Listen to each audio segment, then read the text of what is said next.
What's up mga tamago, Arinola Gusaymo sa inyo lahat. For today's video is full guide lang natin para sa mga beginner at kakasalta pa lang dito sa larong Wild Forest.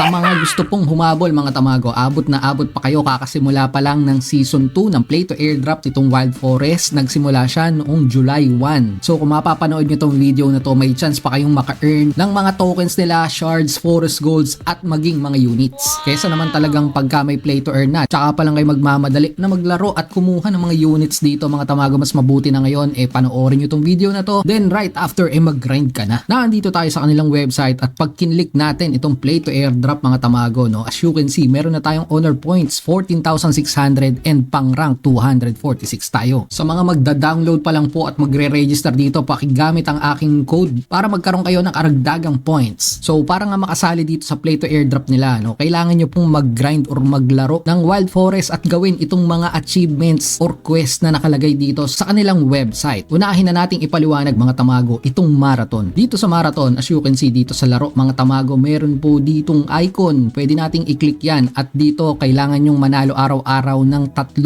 beses. Kapag ka nagawa nyo yan sa loob ng 7 araw, magkakaroon kayo kagad ng 2,000 honor points mga tamago. At eto nakalagay naman dito, pag 14 days, 21 days, 28 days, may corresponding honor points reward kayong makukuha. Diyan sa honor points, dyan po magdedetermina kung pang ilang ranking kayo ngayon dito sa Season 2 ng Play to Airdrop. At sa mga rank nyo naman sila magbabase kung ilang WF token ang pwede nyong makuha. Next natin dito mga tamago is ito, unit level up. Dito sa unit level up mga tamago, click nyo lang yung cards at kailangan nyo lang magpa-level ng mga units nyo na naandito sa deck nyo. So pag kinlik po natin yan, click natin yung info, may nakalagay dito na level up pero kailangan ng forest gold or itong gold na to mga tamago para makapagpa-level kayo at maging itong mga shards kailangan nyo rin pong makolek. Yan namang mga yan makukuha nyo habang naglalaro kayo dito mga tamago, habang nagagawa nyo yung naandun sa mga task dito sa Battle Pass. So makapagpa-level ka ng 5 beses, 10 hanggang 20, ayan din may mga corresponding rewards na naandyan sa kanilang corresponding label. Dahil naandito na rin tayo, pag-usapan natin itong si Battle Pass Release Season. Paano nga ba makakakuha dito ng karagdagang honor points? Dito pa rin yan sa game mga tamago, as you can see na andito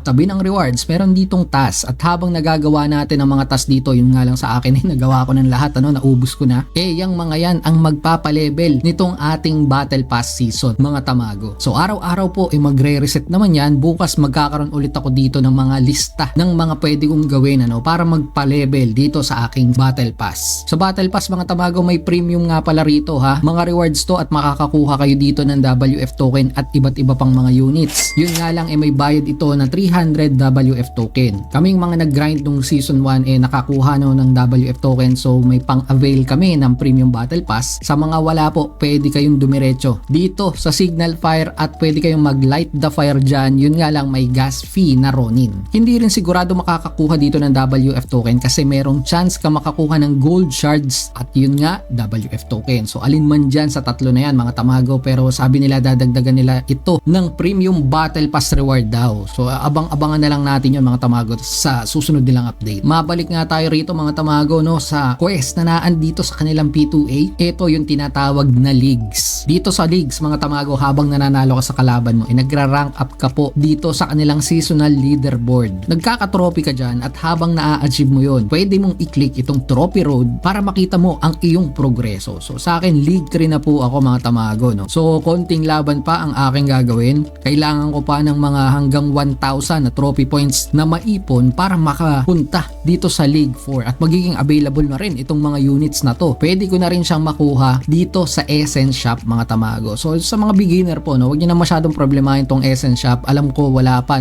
dahil kakasimula nyo pa lang. Ito ay nakuha namin dahil tinunaw namin, sinunog namin yung mga beta units namin during season 1. Kaya ngayon season 2 mga tamago, yung mga nakukuha nyo pong units dito, pwede nyo na pong i-mint yan papunta sa mainnet. Yun naman ang kinaganda rito mga tamago. Pwede nyo ring ibenta yun sa Maybes Marketplace. Pwede nyo ng pagkakitaan. Yun nga lang, still kapag mag-mint ka, kailangan pa rin ng WF token. At syempre, konting gas fee ng Ronin. But anyway, sabi ko nga, habang tumataas ang league mo, naaabot mo yan, meron din corresponding honor points na makukuha rito mga tamago. So laro lang ng laro, try nyong ipanalo yung mga laban nyo para makuha nyo itong mga honor points na nasa ibaba na to mga tamago. And dagdag na rin natin, syempre, habang nananalo kayo rito, seasonal leaderboard, umaangat ang inyong rankings dun sa leaderboard nga, meron pa rin daw yung pa-reward. Sabi nga rito, you can receive 1,000 to 20,000 according to your position in the leaderboard. Siyempre, mas mataas ang ranking mo, mas mataas ang ibibigay nilang honor points bonus para sa'yo. So, mas maganda yun mga tamago para mag-rank up ka dito sa ranking sa Play to Airdrop Season 2. Meron din ditong arcade mode daily leaderboard mga tamago. As you can see, hindi ako nag-grind nito nang sa kadahilanan na napakarami ko na kasing laro mga tamago, no? Hindi ko na kaya. Ang dami pang Play to Airdrop tayong sinusubukan din. Pero dito po yan makikita. Dito sa bandang ilalim may nakalagay dyan arcade. So i-click lang po natin yan. Para sa mga baguhan, itong arcade mode mga tamago is parehas kayo ng deck ng mga kalaban mo. Ito yung mga magagamit mo sa ngayon, and after 4 hours yata ay nagre-reset, ano? Nagpapalit yung mga units na naaan dito. So may chance kang ma-experience itong mga to kahit wala kang units na ganito sa inyong mga deck. Again, parehas kayo ng kalaban mo. So match na match po ang labanan. Pwede kang magpataas ng rank dito mga tamago. At dito yan makikita